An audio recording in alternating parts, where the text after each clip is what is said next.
Tell us how it started. What was your father thinking? I think his intention was to protect us from the danger and crime that he saw from the outside world.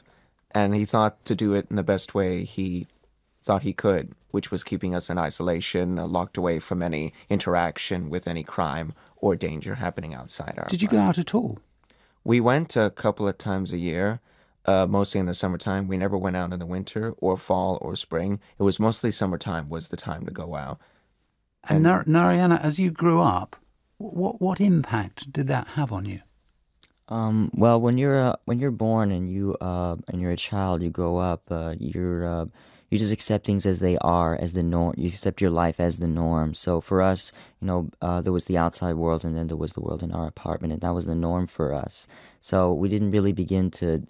And, we were always curious about, whenever we would take these summer trips out, we would be excited to go out, always be curious about the world that we never really took part in. So it wasn't until our teenage years that we really started to grasp what the situation really was. And while you were incarcerated, essentially, there was one link that you had with the outside world, wasn't there? As I mentioned in the introduction, you were able to watch your father's film collection.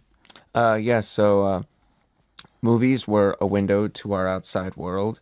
It was a way of watching life, so to speak. People. Strange window, because there were all sorts of films, some of them themselves violent, which is odd, isn't it? Reservoir Dogs, I think, was one of them. I mean, you must have had a really odd sort of view of the outside world from these films. Well, no, but we were aware of the difference between reality and fiction. But Reservoir Dogs was a pure entertainment, but still you can't help but feel that there are certain people like this in the movie. So the film slightly then reinforced perhaps your own feeling that you were safer inside than out. I wouldn't say safer. I would just say that it made us more aware of what happens in the outside world. We also had access to news channels so we were aware of what was happening in the world, and it was keeping us updated. Narayana, how did it end?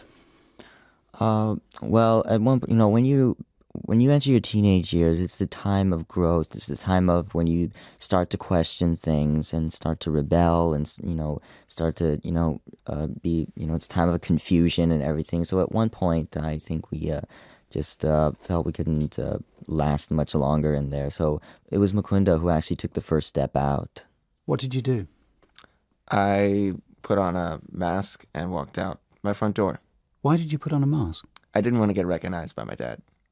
Oh, I see. So that you could walk past him and he wouldn't know it was you. Yeah. And you did that, and you went out onto the street, and what? Then American policemen saw me and said, "Who are you? What are you doing here? Do you live here?"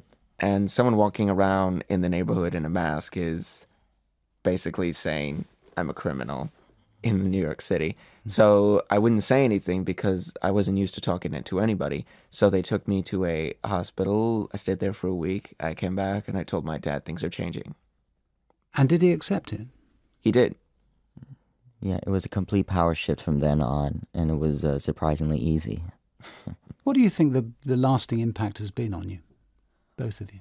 Well, all of you, actually, because there are other siblings, of course, as well. Mm-hmm. What's it done to you? I would say that, it's given us a certain view of the world as from an outsider's point of view, I guess you could say. It